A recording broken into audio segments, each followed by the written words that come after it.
everyone. This is Brian Troutfield. I'm the co-founder and COO at Ambition. Today I'm joined by Daniel Hebert, the Director of Sales from Proposify. Daniel, how are you? Good. How are you, Brian?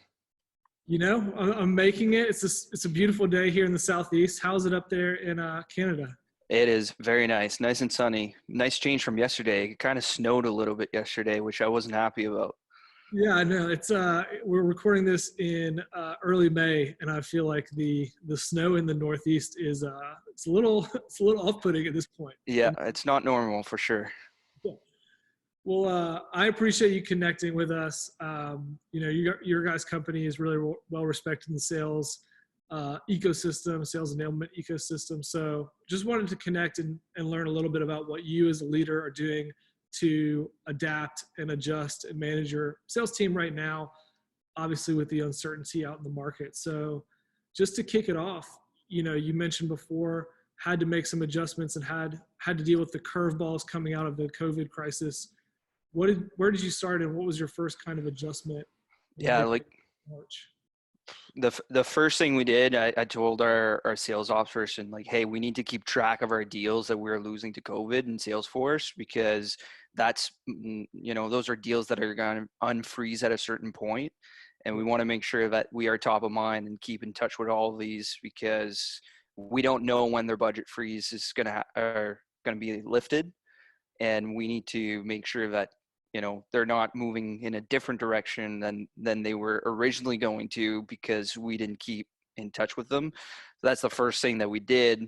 And then from there, we started focusing on very key areas of the sales cycle. The first one was spending way more time on awareness. And it kind of goes with that first point of like making sure that, we know what deals we lost to COVID reasons. So we have all the sales team actually posting daily on LinkedIn. And from those posts, we've actually had some of those deals that we lost because of COVID, saw our stuff on LinkedIn, reach back out, say, hey, you know what, we're ready to go now. And we closed a few deals because of this. So there's some really cool stuff that we started doing this way, just to switch the focus on like, what do we have control over right now? And how can we set ourselves up really, really well for months from now? Can you talk more about that? Because I feel like we're in the same spot. It feels weird as a sales leader or a person involved with sales, where like the amount of control is really out of the picture, because it's not even that the customer is necessarily in control. It's however their market and their business is being affected.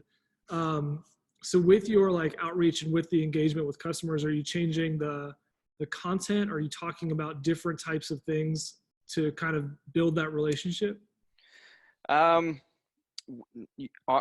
Honestly, we haven't changed it that much. Like at first, like our outbound SDR was using a little bit more of an approach of like, hey, hope everything's okay, like that kind of stuff during the first few weeks of it. But I feel like that's no longer genuine and empathetic anymore. Like people are either like figuring things out at this point, or like things are still bad and we shouldn't approach them. So from that perspective, there's not a lot that's changed. What we really did differently, there's a couple things. We're not focusing, like we're predominantly an inbound business. Most of our customers are coming from inbound, and even our outbound approaches are very much driven by inbound. So we'll treat ebooks and webinar downloads and that kind of stuff as an outbound tactic, not an inbound tactic. So even those are pretty inbound. What we've done very differently this time around is our leads have stayed pretty constant from what we receive from marketing. We just decided to reach out to a lot less leads, which is maybe counterintuitive to some people, but the idea is that we don't focus on any of our total addressable market right now. We're only really focusing on the leads that are the best for this current situation, that we know we can help now, that are going to buy now. So that is like, that all goes into play. That's mostly where we switched our approach, like a little bit on the messaging, but not that much. We're just trying to go for hyper relevancy right now. And so did you do that? Is that just because you've kind of hyper communicated with the sales team of like, here is what a great prospect looks like. This is what a really ideal customer right now looks like. Yeah, it's like we know, like we know who we sell to, like who makes good customers. Mhm. But we also, like when things are going well, we experiment a lot with like, hey, let's allow these types of leads in to see if we can book some meetings and Yeah. see what we can do. Like we did that at the start of a year, and we kind of tripled the amount of meetings we were booking for the AEs. So there's some times where that makes sense. Right now is not one of them. So what we actually did is, it was actually a really comforting sign last week. We tied our best week of the year for most booked meetings last week, even though we've pretty much reduced the amount of leads that we were reaching out to by half. Wow. So it shows that if you spend your right efforts in the right places now, like all of our conversion rates from like engagements and meetings booked and pipeline booked, they all skyrocketed last week because our SDR and our BDR were really focusing on the right people and doing the right things for those right people instead of trying to do a lot of everything, which is actually something that we'll probably bring into, when things get better, we'll probably start looking at these types of things as well. But we know for now, it's not the time to try to do everything.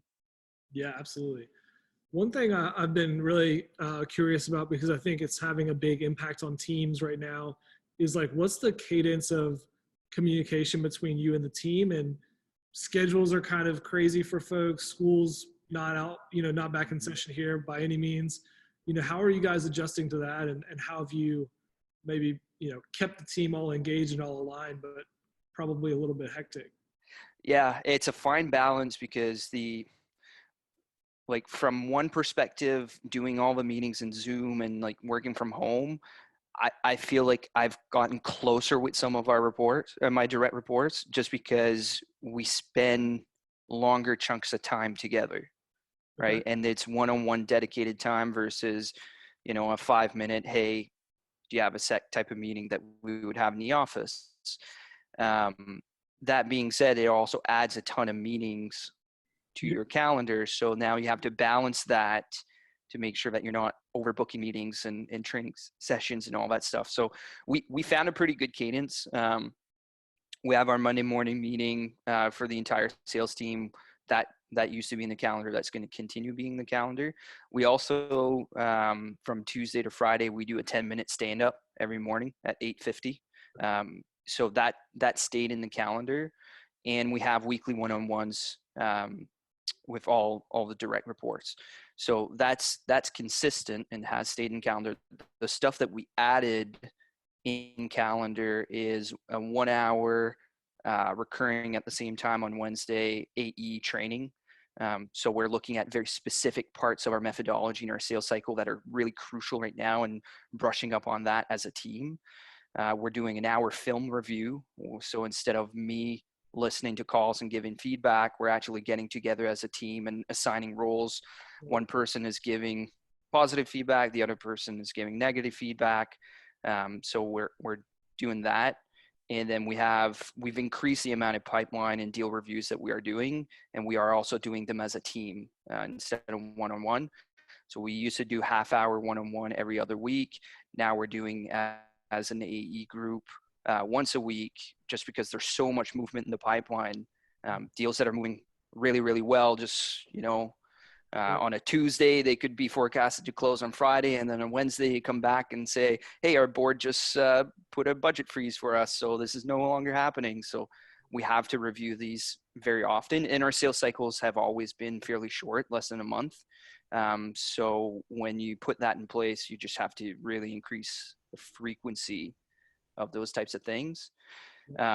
We've scheduled some social time, like coffee breaks between the team and occasional, have a beer on a Friday afternoon and play some Jackbox and that kind of stuff. So that helps the culture. But the other piece is for my team, like I said, like, hey, you guys have stuff that you need to do. You're at home. Nobody wished for, make a schedule that works for you and just let me know what works for you so that we can work around it. So I have a guy on my team that has 2 kids. He needs to spend from 9 a.m. to 11 a.m. every day taking care of his kids. We know that it's in schedule. He blocks it off in his calendar. We don't book meetings during that time, and we just adjust the schedules. Yeah, I mean, that's a great part to wrap up on, because I think that empathy and, understanding of just the fact that folks have really wonky situations right now. No one has built their life around what's happening. And I really like what you said. I want to take that away from the call with like more of this team, like general team review of stuff, because I think even for us, our company has a little bit slower sales cycles, but like the process and the pipeline is changing so quickly, like you said. And even for us, sometimes it's like the change to everyone being remote has impacted our how we kind of present our solution and how we walk people through it. And hearing someone who's like, yeah, I had a great call with this opportunity, and here's why. We're learning, I feel like, a lot faster because of that. And it sounds like you're taking the same opportunity with your team right now. Yeah, absolutely. Well, awesome. Well, Daniel, I want to say thank you for joining. This has been great. We'll try to get this all around and shared. Where can folks find you online if they want to reach out or connect? Yeah, absolutely. I'm very active on LinkedIn. Look me up, Daniel Hebert, Director of Sales at Proposify. You can check out our website as well. Plenty of places to connect on there. Awesome. Well, Daniel, thank you so much, and we'll catch up with you soon. Sounds good. Thanks, Brian.